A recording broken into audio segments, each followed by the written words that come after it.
Saya juga menerima tentang kenyataan. Ini kenyataan daripada anak-anak memali. Katanya mereka tidak mungkin mampu memaafkan Dr. Mahathir. Permohonan maaf oleh Dr. Mahathir berhubung penggunaan perkataan mati katak terhadap mangsa memali ditolak mentah-mentah oleh anak-anak mangsa tadi itu. Sebab itu saya katakan saudara, bila kita mengatakan menggunakan perkataan begitu, kita melukakan hati warganya. Kenapalah jadi begitu saudara? Kenyataan bersama itu dibuat menerusi FB Live milik salah seorang anak mangsa yang terkorban, iaitu Muhammad Zuhdi Mat Piah. Juga dihadiri oleh dua orang anak Allahyarham Ibrahim Libya, iaitu Muhammad Islah Ibrahim dan Nurul Syuhada Ibrahim. Jadi menurut Muhammad Islah adalah anak sulung Allahyarham Ibrahim Libya. Dia berkata permohonan maaf Mahathir tidak jujur dan gagal memenuhi syarat-syarat taubat, itu berasa insaf, berazam untuk tinggalkan maksiat dan tidak meneruskan kemaksiatan itu. Jadi mereka tidak dapat menerima walaupun nak cakap minta maaf. Mana boleh maaf begitu saya? Kalau benar-benar katanya Don mahu minta maaf, dia harus pergi mengunjungi rumah-rumah mangsa memali. Tapi Don belum pernah pun sampai walaupun sudah Kedah sudah menziarahi makam perkuburan syuhada, kata Muhammad Islam. Tuanku Sultan pergi tengok. Saudara Saiful Azam, jangan begitu saudara. Jangan tiba-tiba perak, jangan begitu.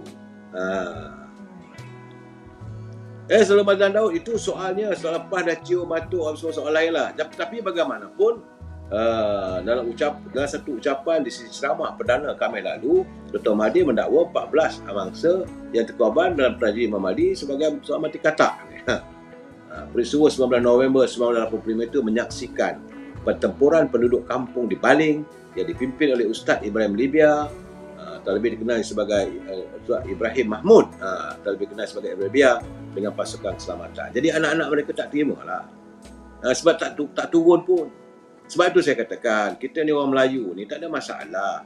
Kita boleh saling bermaaf-maafan, tak ada masalah. Tetapi biarlah ikhlas dan jujur.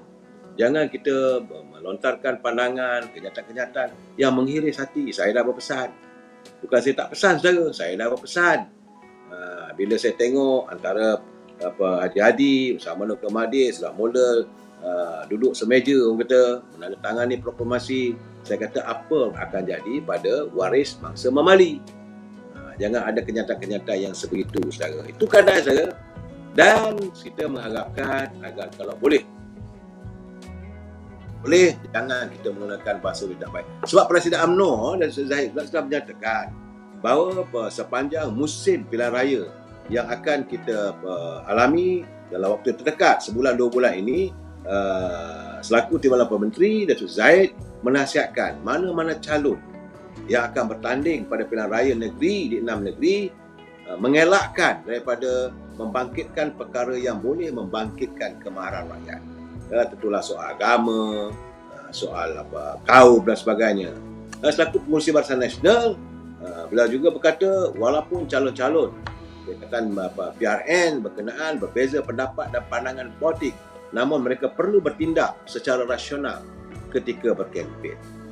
Begitu juga katanya Kerajaan Perpaduan, Kerajaan Madani yang dipimpin oleh Yang Amat Berhormat Datuk Seri Anwar Ibrahim, kita berasakan dengan suara 2/3 majoriti yang ada di orang rakyat. Inilah pertama kalinya selepas pilihan raya umum ke-11 sebuah kerajaan mempunyai 2/3 majoriti.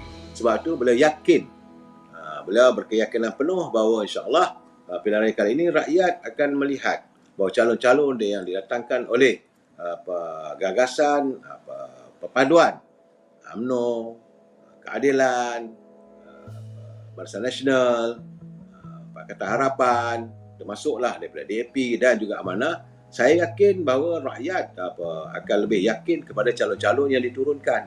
Tambah-tambah lagi kalau daripada UMNO, tentulah menurut Datuk Seri Ahmadi, beliau tetap akan mengekalkan usahanya untuk meletakkan calon-calon muda.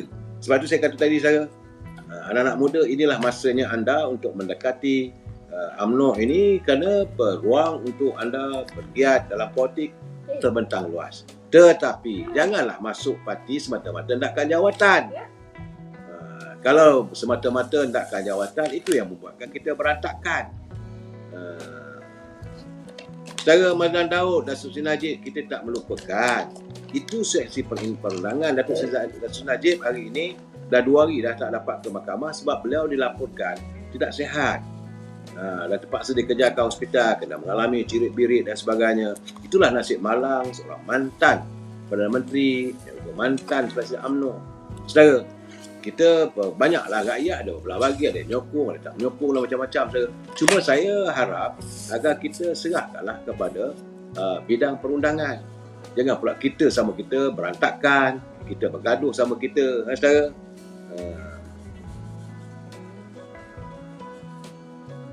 Saudara Nik Ahmad, Mazli, Nik Muhammad, tak apalah anda kata begitu. Cuma saya nak harap satu, saudara. Gunakanlah media sosial ini bukan dengan memaki hamun, bukan dengan mempersendakan parti-parti masing-masing. Kalau anda buat begitu, nanti warga UMNO dengar, dia pun buat yang sama juga. Bila masanya untuk kita nak adakan wujudnya perdamaian warga bangsa kita? Sampai bila? Negara dalam keadaan yang tidak menentu, saudara. Kalau kita masih berantakan, kita tak menyantuni antara satu sama lain, macam mana kita nak menyantuni ekonomi negara? Itu keadaannya, saudara. Jadi saya bersetuju anda bagi pandangan bahawa parti UMNO ada masalah, tapi jangan lupa parti anda juga ada masalah. Saudara, nasib baik ada Agung dan Kerajaan Perpaduan PN10. Kalau tidak, DAP dan Amanah naik tocak. Saya tidak nampak begitu, saudara. Sekarang ni menurut kenyataan Datuk Seri Ibrahim, beliau mahu melakukan islah ataupun reformasi. Dan sama-sama kita tunggu, saudara. Dan hari ini 11 hari bulan, tinggal 11 hari lagi, saudara. Parlimen akan bersidang. Sama-sama kita tunggu. Saudara Edi Tahir setuju, saudara. Jangan kita maki hamun. Kita lawan secara gentleman. Saudara Aminuddin beri pujian pada parti kita, itu lebih baik dari menghina parti orang. Betul. Saya bersetuju dengan pandangan Aminuddin. Kalau kita rasakan parti yang mana anda sokong itu baik, nyatakan kebaikannya 1, 2, 3. Tak payah nak menghina parti lain. Jadi Saudara Saiful Nizam, bagilah Datuk Najib berehat di Kajang lama. Dia dah kerja teruk untuk Malaysia. Aduh, tak apalah, saudara. Saya tak mau bercakap soal itu, saudara. Itu soal undang-undang. Kita bukan orangnya. Sebab itu saya kata awal tadi, saudara, apabila Datuk Seri Hamzah Zainuddin telah pun disiasat oleh SPRM, saya banyak fakta-fakta yang saya dapat, tapi saya tak lontarkan, saya tak bagi tahu, saya tak mau menceritakan sebab saya bukan pihak yang ada punya autoriti. Kita tunggulah laporan daripada SPRM. Saudara. Dan apabila pembicaraan diadakan, jangan pula kita bercara je kita jatuh hukum.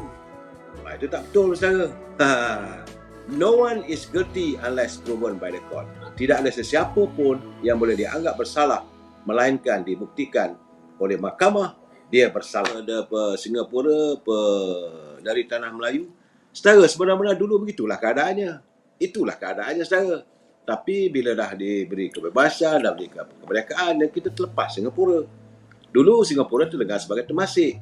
Tak apa, okey, terlepas okeylah. Yang lepas tu sudahlah, tetapi yang akan datang. Saya amat mengharapkan, tadi bila saya berbual-bual dengan Datuk Seri Presiden UMNO, saya kata, Datuk Seri, jangan lupa, kita ada 7 wasiat Raja Melayu. Ingat, dia kata, inilah yang akan kita terapkan menjadi satu semangat yang kita tiupkan, satu aura kepimpinan UMNO masa depan. Sebab tu dia kata, kita mengharapkan anak-anak muda supaya kita dapat suntik mereka, kita jelaskan tentang perjalanan pentadbiran negara, khususnya di Semenanjung Tanah Melayu. Bagi untuk Sabah dan Sarawak, itu terikat pada perjanjian 1963. Ada dah punya terma-termanya. Tapi saya nampak sudah mula mahu terlaksana. Saudara ABC dia kata anak muda tak suka UMNO. Itulah kita, bagi saya satu saja. Mesti ada sebab kenapa mereka tidak menyokong UMNO. Jadi sebab itu pimpinan mereka akan umbi. Seli-seli, saya bukan pakai baju PBM, saya pakai baju UMNO. Tak nampak logo ni seli-seli. Ada nama UMNO tu. Betul, senang-senang. Ini saya pakai baju ini, baju korporat untuk veteran UMNO. Saudara, ini veteran UMNO, saudara. Dan dalam keadaan sekarang ni, saya mengharapkan agar dapat dipertahankanlah di masa-masa akan datang. Cuma dalam keadaan begitu, UMNO harus menyantuni warga anak muda. Saya merasakan sudah sampai masanya akar umbi, khususnya pimpinan pemuda, dekatilah balik anak-anak muda kita. Jangan marah, tapi kadang-kadang saya rasalah dari segi ilmu psikologinya, kita ni bila orang tak nak bersama kita, kita terus. Orang Perak kata, hincitlah kamu. Begitu tak boleh. Jangan kita usir mereka. Sebenarnya hati dan perasaan mereka bersama. Tapi mungkin ada benda yang membuatkan mereka amarah. Santunilah. Jelaskanlah. Kenapa kita menyombong diri? Masalahnya pemimpin terdahulu sombong. Selalu saya katakan, pemimpin UMNO kadang-kadang bila dapat jawatan sombong. Sebelum dapat jawatan, lembut gigi dari lidah saudara. Tadi pun saya tegur juga ada 3-4 orang teman-teman, saya kata masa musim pemilihan parti boleh jadi dihubungi, jadi bergelar ketua bahagian, bergelar di majlis tinggi, kadang-kadang nombor telefon kita pun dah kenal dah. So apa kata Presiden UMNO? Beliau akan pastikan kali ini kepimpinan UMNO sama ada di peringkat majlis tinggi maupun di peringkat bahagian menyantuni setiap warganya. Itu adalah KPI ataupun SOP untuk tiap-tiap pemimpin di peringkat KUMB. Teman-teman, sekarang masa anda. Pergilah ke pejabat UMNO. Kalau mereka tak layan, saudara Mazlan Daud bila nak halau parti, tadi Presiden UMNO telah pun mempengusikan mesyuarat saudara Mazlan. Telah pun, cuma kita tak boleh usir begitu je parti-parti ni ataupun orang datang ni, sebab kadang-kadang mereka datang gunakan pasport UNHR. Ini akan terlaksana. Nampak gayanya Presiden UMNO begitu serius. Tapi parti ini tertakluk di bawah Kementerian Dalam Negeri, saudara. Negara kita ni ada undang-undang. Kita menghormati undang-undang antarabangsa. Itu keadaannya. Fazlah Abdul, dia kata di bahagian pun keret tak menyantuni rakyat. Itu keadaannya. Saudara Fazilah, kalau mereka tidak menyantuni rakyat, bagi tahu. Saya sukalah kalau anda boleh mengantar kiriman, nyatakan bahagian mana. Saya akan hubungi dan saya akan memberi aduan terus sebab Presiden UMNO dia kata I will give privilege dia kata to your report. Bayangkan saudara, artinya apa yang saya laporkan nanti akan diberi keutamaan. Tetapi biarlah betul saudara. Jangan kita buat naya kat orang. Kalau kita buat naya kat orang tak baiklah saudara. Kita siasat kalau betul ketua-ketua bahagian sombong, kenapa jadi begitu? Kenapa dia tak menyantuni rakyat? J1 Mini dia kata tutup ajalah pejabat UN. Kita tak boleh nak tutup pejabat UNHR. Sebab ini kita tertakluk di bawah undang-undang antarabangsa. Memanglah kalau boleh kita tutup. Kita dari dulu lagi. Zaman dulu kita ada pelarian daripada Vietnam. Saudara jangan lupa. Tapi kadang-kadang mereka datang sini sampai sebab negara kita ni negara makmur. Negara yang terbaik di kalangan negara-negara di dunia. Siapa tak nak duduk kat Malaysia ni? Kita nak tutup tak boleh, nanti UNHR bising pula. Tapi keadaannya begitulah, J1 Mini. Mak Fauzi saya begini saudara, bila santun lepas semua saya tidak fokus kepada Kelantan saja soal apa ni. Cuma hari ni saudara, kita tinggalkan cerita tentang UMNO yang telah pun dijanjikan oleh Presiden UMNO bahawa ahli-ahli akar umbi, pimpinan akar umbi mesti menyantuni rakyat. Kalau anda pergi ke pejabat UMNO, mereka tak layan anda, beritahu. Sebab mereka kena bertugas dan bekerja untuk rakyat sepanjang masa. Pejabat aduan akan dibuka. Sebab macam mana yang saya kata 2-3 malam lepas lah. Dia kata apa yang saya lontarkan dalam pandangan itu akan diambil kira, saudara.